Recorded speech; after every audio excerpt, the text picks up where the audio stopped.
کہ جی جیو فین سے میں آپ زمان پاک میں اس وقت وہاں تھی، پتہ چلا کہ آپ اس ایریا میں تھے، تو یہ کون سا کوئی جرم ہے؟ دیکھیں ابھی بھی مجھے پتہ ہے کہ میری سپیریئر جوڈیشری بہت پریشر میں ہے، مجھے پتہ ہے کہ ججز کو بھی فون کالز آ رہی ہیں، نامعلوم فون کال کہ ہم یہ کر دیں گے، تمہاری یہ فائل ہے، ہم تمہیں یہ کر دیں گے، تمہاری بچوں کے پہ پہنچ جاتے ہیں۔ یہ مجھے پتہ ہے کہ اس وقت جوڈیشری کے اوپر وہ پریشر ہے جو کبھی پہلے نہیں تھا، اور مجھے یہ بھی پتہ ہے کہ سارے ملک کے اداروں کو صرف استعمال کیا جا رہا ہے ایک کام سے، کہ کسی طرح تحریک انصاف کو ختم کیا جائے۔ ایف آئی اے کا سارے کام ختم ہے، وہ بھول گئے ہیں کہ شہباز شریف نے 16 ارب روپے کا ایف آئی اے نے اتنا بڑا اوپن اینڈ شٹ اس کا کرپشن کیس پکڑا تھا، مقصود چپراسی والا۔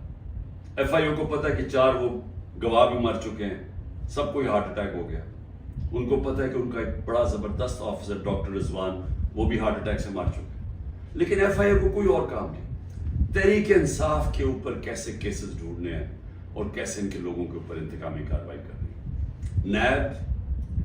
نیب کا کام اب یہ ہو گیا ہے، جب سے وہ ان کے پچھلے نیب کے چیئرمین جنہوں نے کہا کہ میں یہ غلط کام کرنے کے لیے نہیں تیار ہوں، ریزائن کیا، اور سنا نیب نے اس کو سٹینڈنگ اوویشن دی جب وہ جا رہا تھا، اس کی جگہ جس آدمی کو لے کے آئے ہیں، اس کا بھی کام ہے کہ نیب کو استعمال کرو، کسی طرح تحریک انصاف کو ختم کرو، ان کے اوپر کیسز کرو۔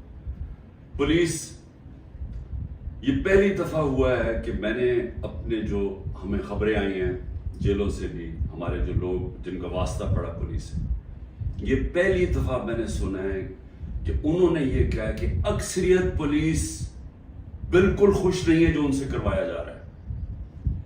اکثریت، جو پولیس کی اکثریت ہے، وہ سمجھتے ہیں کہ بہت بڑا یہ ظلم کیا جا رہا ہے، اندر گلو بٹ انہوں نے گھسائے ہوئے ہیں، اور پیچھے سے نامعلوم افراد کا پریشر آتا ہے، ان کی وجہ سے یہ کام کر رہے ہیں۔ تو اس کا مطلب پولیس جس کا کام اس ملک میں مجرموں کے پیچھے جانا، وہ سب کچھ بھول چکے ہیں، ان کا صرف 1 پوائنٹ ایجنڈا ہے، نیچے تھانے لیول کے اوپر کوئی تحریک انصاف کا ملے، نچلے لیول پہ آپ اگر وہ کوئی کسی کی سمپتھی بھی ہے تحریک انصاف سے، ان کو کسی طرح ہٹایا جائے، اس لیول پہ پہنچے ہوئے۔ اور جو کرتے ہیں، جب ایک ہی خبر آتی ہے کہ گھر توڑ دیتے ہیں، چیزیں توڑ دیتے ہیں، دھمکیاں دیتے ہیں، بزنسز بند کر دیتے ہیں، بزنسز کے اوپر پہنچ جاتے ہیں، روزگار بند کر دیتے ہیں، تو میرا سوال ایک ہے کہ اتنی زیادہ، اتنے پریشر کے باوجود کیا وجہ ہے کہ چند لوگ چھوڑ کے گئے ہیں؟ ہمارے ٹکٹ ہولڈرز پنجاب میں دیکھ لیں، کتنے لوگ چھوڑ کے گئے؟ یعنی اس طرح کا ظلم جو کبھی ہوا نہیں ہے، کیوں نہیں چھوڑ کے جا رہے لوگ؟ اس کی 2 وجوہات۔ ایک، اس باری ٹکٹس میں نے خود دیے ہیں، زیادہ تر انٹرویو کیے ہیں، میں نے اپنی پوری کوشش کی ہے کہ نظریاتی لوگوں کو ٹکٹس دیے جائیں، اور اس باری زیادہ تر جو لوگ ہیں جن کو ٹکٹس ملے ہیں، پنجاب کی میں بات کر رہا ہوں، وہ نظریے پہ کھڑے ہیں۔ لیکن دوسرا ایک اور بھی فیکٹر ہے، میں نے ایک کا مجھے میسج آئی کہ میرے اوپر بہت پریشر ہے، انہوں نے میری بزنس بند کر دی ہیں، انہوں نے اب فیملی کے اوپر آ گئے ہیں، پتہ ہے جی آپ کی بیٹی کی یہ ادھر شادی ہوئی ہے، اس کے اوپر اس کو بھی تنگ کرنے پہ آ گئے، تو جی میرے پہ بہت پریشر ہے۔ تو میں نے کہا پھر چھوڑ دو، میں نے کہا یعنی تمہاری اگر برداشت سے باہر ہے تو چھوڑ دو۔ وہ کہتا ہے جی اگر میں نے چھوڑا، مجھے سارا جو میرا علاقہ ہے، انہوں نے کہا اگر تم نے پی ٹی آئی کو چھوڑا تمہیں ووٹ ہی نہیں دیں گے۔ سو یہ اب سمجھنے والی بات ہے کہ لوگوں کو یہ احساس ہو گیا ہے کہ اس وقت جس نے چھوڑا اس کی پالیٹکس ختم، اور جو چھوڑ کے گئے ہیں ان میں سے کئی لوگوں کو تو ہم نے ٹکٹ سے نہیں دیے تھے، تو ان کو تو ویسے ہی یعنی چھوڑنا ہو تو ڈرامے کیے ہیں، اور کئی جو چھوڑے ہیں ان کو ہم نے ٹکٹ سے نہیں دینے تھے۔ لیکن جو اس کو ٹکٹس مل چکے ہیں، سوال یہ ہے کہ یہ کیوں نہیں چھوڑ رہا ہے؟ میں آپ کو یقین دلاتا ہوں کہ کبھی پھر سے میں ریپیٹ کرتا ہوں اس ملک کی تاریخ کا کبھی ایسا پریشر نہیں پڑا. ہو کیا رہا ہے؟ تحریک انصاف کو توڑنے کے لیے پاکستان کے ادارے ختم, ہمارے سارے اداروں کو سسٹمیٹکلی تباہ کیا جا رہا ہے, ہماری جوڈیشری کے اوپر اتنا پریشر ڈال دیا ہے, اور یہ سارا دھمکیاں دے کے ڈرا کے دھمکا کے جب ہمارے پاس فائلیں آپ کی ان کو ڈرا دیا ہے. ادارے جس طرح میں نے کہا پولیس, وہ ویسے اس کا 1 پوائنٹ ایجنڈا پکڑ کے تحریک انصاف کے لوگوں کو جو بھی ہو جدھر بھی ملے پکڑ کے اندر ڈال دو. اور اس کے علاوہ جو جن اداروں نے اس ملک میں کرائم روکنی ہے ان کا کام لگا دیا, جس طرح ایف آئی اے نیب ہے, ان کا کام لگا دیا کہ صرف پارٹی کو ختم کرو. تو میں اب سمجھنا چاہتا ہوں کہ جا کے در رہے ہیں آپ, یعنی چلیں میں نے جس طرح کہا کہ میں بات چیت کرنے کے لیے تیار ہوں, مجھے سمجھائیں تو صحیح کہ آپ کہہ رہے ہیں کہ عمران خان کو ہم نے کاٹا ڈال دیا ہے, تو اس کے بعد جانا کدھر ہے ہم نے, یعنی کوئی روڈ میپ تو ہوگا نا. تو میں روڈ میپ ابھی تک جو سمجھ رہا ہوں وہ یہ ہے کہ ایک کنگز پارٹی تیار کر رہے ہیں کہ یہ جو تحریک انصاف کے جو بھی لوگ نکلیں گے ان کو اس پارٹی پہ ڈال دیں گے, اور پھر یہ سیٹیں بڑھ جائیں گی نون لیگ پیپلز پارٹی, کیونکہ نون لیگ کا تو ان کو پتا کہ گھوڑا بیٹھنے والا ہے, وہ جلسے کرتے ہیں وہ لوگ ہی نہیں آتے. پبلک کی ان کو سمجھ آ گئی ہے کہ پبلک نون لیگ, کیونکہ نون لیگ جڑی ہوئی ہے یہ سارے ظلم کے ساتھ, وہ ان کو نقصان, ایک تو اس کا نقصان ہو رہا ہے, دوسرا معاشی طور پہ بیٹھ کے ملک جو روپیہ ہے جو جس طرح ہر روز روپیہ گر رہا ہے تو ملک تباہی کی طرف جا رہا ہے. جو مہنگائی بڑھتی جا رہی ہے تو مہنگائی تو ہر اب انسان کو گھر میں افیکٹ کر رہی ہے, مڈل کلاس کو, ہر تنخواہ دار کو افیکٹ کر رہی ہے مہنگائی. تو ان کو تو پتہ ہے کہ انہوں نے نہ نون لیگ نے کوئی سارے ملک میں گورنمنٹ بنانی ہے تو نہ بنانی ہے پیپلز پارٹی نے, چھوٹی پارٹیز رہ گئی. تو انہوں نے ایک کنگز پارٹی کا مل ملا کے کوئی ایک یہ لوگوں کا اکٹھا کر کے کولیشن سی بنانی ہے. میرا سوال یہ ہے کہ کیا اس طرح کی کولیشن پاکستان کو اس مشکل وقت سے نکال سکتی ہے؟ میں جب سے گورنمنٹ سے نکلا ہوں میں ایک بات کہہ رہا ہوں کہ جب تک ہمارے ملک میں ایک مضبوط گورنمنٹ, اور مضبوط گورنمنٹ کیا ہوتی ہے, یہ نہیں کہ اسٹیبلشمنٹ اس کے پیچھے کھڑی ہے, یہ مضبوط گورنمنٹ نہیں ہوتی. مضبوط گورنمنٹ وہ ہوتی ہے جس کے پیچھے عوام کھڑی ہوتی ہے, جو عوام جس کے اوپر اعتماد کرتی ہے. یہ لوگوں کو اکٹھا کر کے اور اسٹیبلشمنٹ پیچھے کھڑی ہو جائے اور کسی کا خیال ہے کہ جو آج پاکستان کو مسئلے مسائل آ گئے ہم اس میں سے نکل جائیں گے, کوئی اس خوش فہمی میں نہ رہے, کیونکہ یہ صرف ایک پبلک مینڈیٹ سے جو گورنمنٹ آئے گی وہ بڑے فیصلے کرے گی, وہ اس ملک میں اصلاحات کرے گی, وہ اس ملک میں قانون کی حکمرانی قائم کرے گی. اس کے بغیر پاکستان سروائیو ہی نہیں کرتا. یہ میرے سے سن لیں, یہ ملک بچے گا ہی نہیں اگر ہم نے اس ملک میں رول آف لا, قانون کی حکمرانی نہ قائم کی. یہ جو جنگل کا قانون ہے یہ ملک کو تباہ کر رہا ہے. کوئی اس وقت لوگوں کی امید ختم ہو گئی ہے پاکستان سے, لوگ چھوڑ کے جا رہے ہیں. جو پروفیشنلز ہیں, جو سب سے بڑا اثاثہ ہے ملک کا, جو آپ کے پڑھے لکھے لوگ ہیں, جو کہ اسپیشلسٹ ہیں, جس طرح میں نے آپ کو کہا 10% شوکت خانم کے کنسلٹنٹ چھوڑ کے جا رہے ہیں. 10% مشکل سے ملتا ہے کینسر کے اسپیشلسٹ. ان کو پتا وہ دنیا میں کہیں بھی چلے جائیں ان کے 2 یا 3 گنا زیادہ سیلری مل جائے گی ان کو باہر, کیونکہ ڈیمانڈ ہے دنیا میں. تو اس طرح ہر پروفیشنل جس کی دنیا میں ڈیمانڈ ہے وہ سوچ رہا ہے چھوڑ کے جانے کا, کیونکہ اس کو امید ہی نہیں نظر آ رہی. لوگ مشکل وقت برداشت کر لیتے ہیں اگر آگے ان کو امید ہو. لوگ مشکل وقت برداشت کر رہے تھے, کرونا کے بعد ایک مشکل وقت آیا ہوا تھا, لیکن لوگوں کو نظر آ رہا تھا کہ ٹھیک ہے حالات بہتر ہو رہے ہیں, معیشت اوپر جا رہی ہے, ادارے فنکشن کرنے شروع کر دیے ہیں, کوئی انٹرفیرنس نہیں ہے. عمران خان نے کبھی کسی جوڈیشری کے اندر انٹرفیئر نہیں کیا, نیب کو اس نے نہیں کہا کہ فلانے آدمی کے اوپر کاروائی کرو, کسی ایف آئی اے کو. میرا جو میں نے ثناء اللہ ہے وہ آئی جی, میرے خیال میں ابھی پتہ نہیں کدھر پوسٹڈ ہیں, آئی جی تھے. ایک دفعہ کہو کہ میں نے کبھی کسی کے خلاف انتقامی کاروائی کا کہا. ہمارے سارے 95% کیسز پرانے تھے, یہ بولتے ہیں نون لیگ والے کہ جی اب ہم نے بھی بڑا سفر کیا ہے، اب آپ کریں. آپ کے 95% آپ کے اپنے دور میں بنائے گئے تھے کیسز. اسحاق ڈار آپ کے دور میں بھاگا تھا، نواز شریف کے بیٹے آپ کے دور میں بھاگے تھے. نواز شریف کی کنوکشن پینما میں آپ کے دور میں ہوئی تھی، مریم کی اور نواز شریف کی. تو یہ ہمیں نہ کہیں، یہ سارے کیسز پرانے آ رہے تھے. آپ میرے سے این آر او مانگ رہے تھے، آپ میرے سے یہ کہہ رہے تھے کہ ہم نے چوری کیا، ہم کوئی خاص مخلوق ہے الگ، ہمیں معاف کر دیں. ہم نے صرف ہمارے دور میں شہباز شریف کے کیس بنا تھا، مقصود چپڑاسی والا 16 ارب اور 8 ارب جو اس نے منی لانڈرنگ کی تھی کہ باہر سے پاپڑ والا اور ان کے نام پہ اور چینی والا کے نام پہ انہوں نے فراڈنٹ پیسے بلوائے تھے. اس کے علاوہ ہمارے کوئی کیس نہیں تھے، ہم آن گوئنگ کیسز تھے. اور ہم نے کبھی کسی سے ظلم نہیں کیا، ہم نے کبھی عورتوں کو نہیں اٹھایا، ہم نے کبھی گھروں کے اندر نہیں گھس کے دروازے توڑ کے اور ساری گھر تباہ کیا. ہم نے کبھی لوگوں کو، کارکنوں کو اس طرح کے جیلوں میں نہیں ڈالا، کسی پر تشدد نہیں کیا. پوچھیں کسی سے، ایک آدمی بتایا کہ ہم نے تشدد کیا. مریم نے جا کے اٹیک کر دیا نیب آفس کو، پتھر مارے انہوں نے. بتائیں کتنے لوگوں کو اپنے اینٹی ٹیررزم کوڈ پہ پڑھا. یہ کیا مریم کے اوپر کوئی کیس ہوئے؟ تو یہ ہمیں نہ کہو کہ جناب آپ کے اوپر یہ گزری. یہ کبھی کسی پارٹی کی تاریخ میں پاکستان میں نہیں گزری. یہ پارٹی کو کبھی ختم کرنے کی کوشش ہے، جو پوری طرح سارے اسٹیٹ کے ادارے لگے ہوئے ہیں اس پارٹی کو ختم کرنے کے لیے. لیکن پارٹی ایسے ختم نہیں ہوتی، کیونکہ پارٹی لوگوں کے دلوں میں چلی جاتی ہے، اس کا آپ کچھ کر ہی نہیں سکتے. جو مرضی آپ کریں گے، لوگوں کے جب فیصلہ کر لیتی ہے عوام، تو یہ جو ٹکٹ ہولڈرز ہیں ہمارے سارے، ان سے پوچھیں، جب ان سے انٹرویو کریں، جب آپ ان کو تنگ کر رہے ہیں تو پوچھیں تو صحیح کہ اتنا آپ کے اوپر پریشر ہے، کیوں نہیں چھوڑ رہے.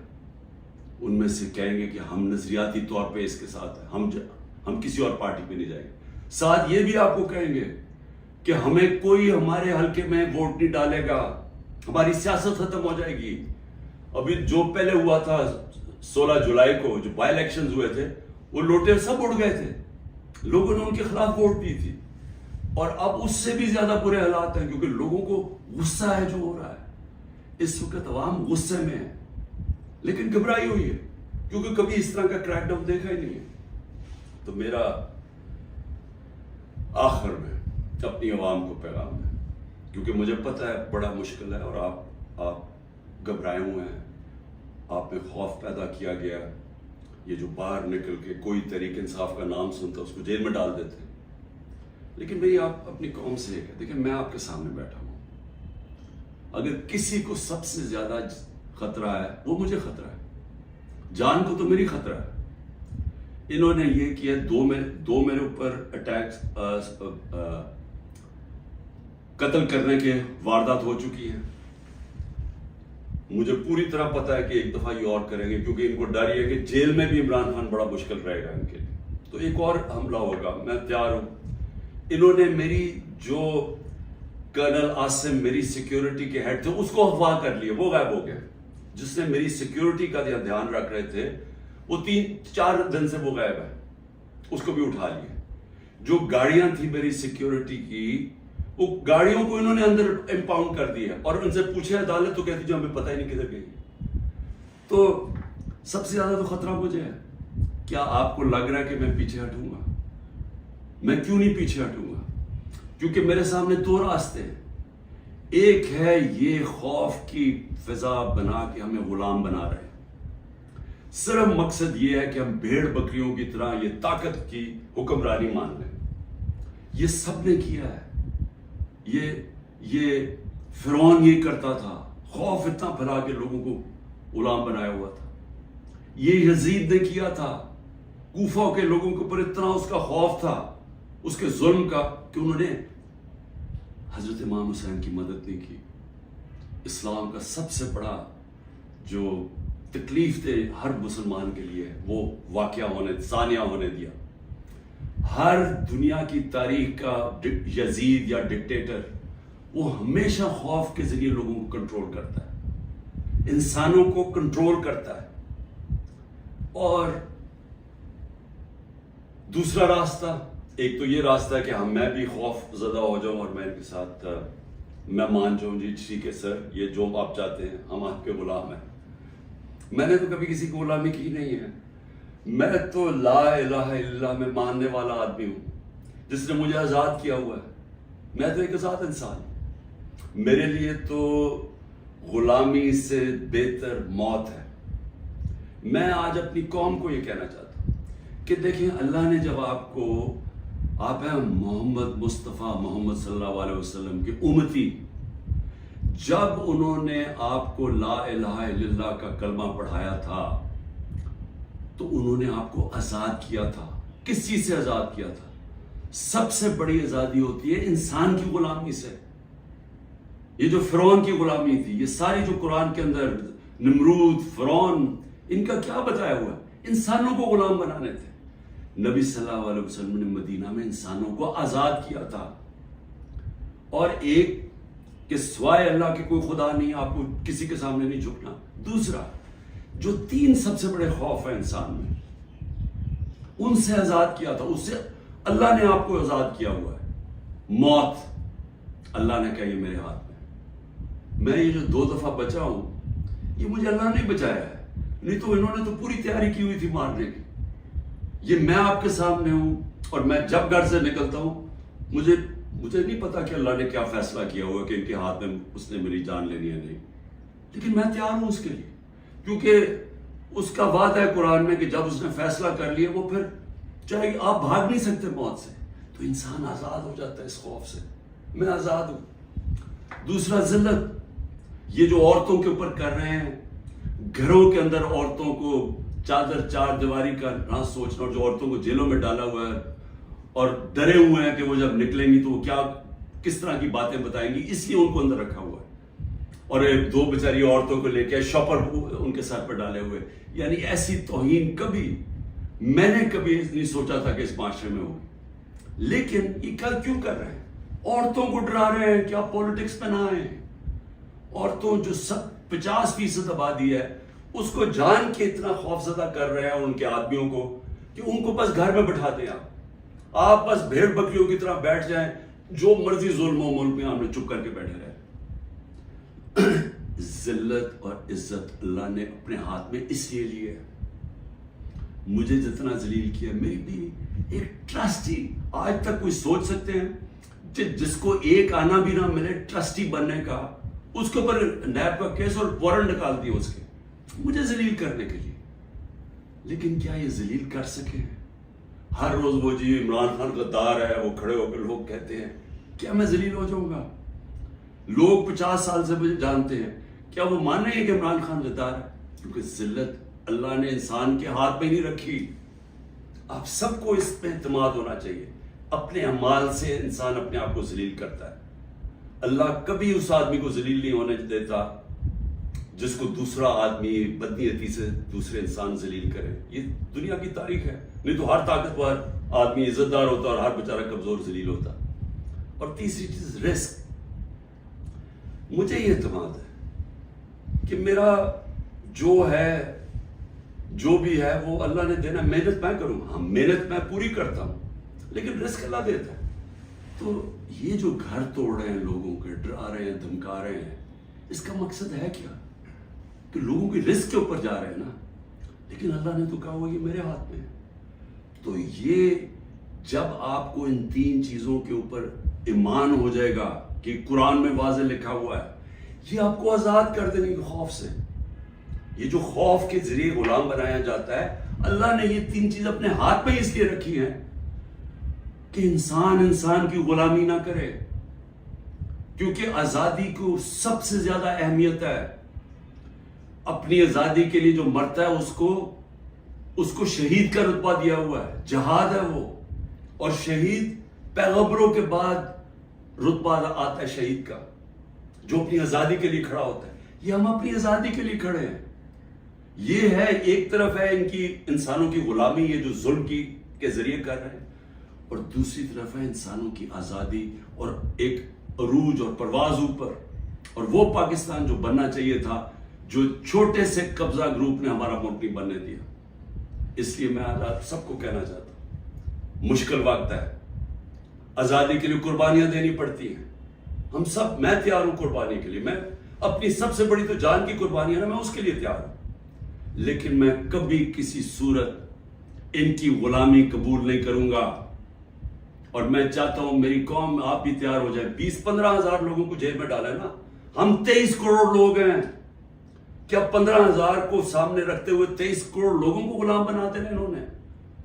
تو آپ نے کسی صورت یاد رکھیں, یہ اب 2 رائے ہیں. ہم نے اگر اپنے اس وقت اس خوف کے سامنے جھک گئے جو یہ کوشش کر رہے ہیں, یاد رکھیں آپ کی آنے والی نسلیں آپ کو معاف نہیں کریں گی, کیونکہ اس ملک کا پھر کوئی مستقبل نہیں ہوگا. جس طرح آج لوگ چھوڑ کے جا رہے ہیں ملک, نا امید ہو کے پروفیشنل جا رہے ہیں, اس طرح جو یہاں رہ جائیں گے وہ ہمیشہ یاد رکھیں کہ ہمارے جو بڑے تھے, اور میرے بھی, ہم جب بڑے ہو رہے تھے وہ بھی کبھی کھڑے نہیں ہوئے اس غلامی کے خلاف, کیونکہ وہ انگریز کی غلامی کے عادی ہوئے تھے. تو انگریز آزادی تو ملی نہیں صحیح طور پہ, ہر وقت طاقت کی غلامی کی ہے یہاں اس ملک میں. یہ ہے وہ وقت ہم اپنی حقیقی آزادی کے لیے جدوجہد کریں. کبھی آپ نے اس سے پیچھے نہیں ہٹنا. شکریہ.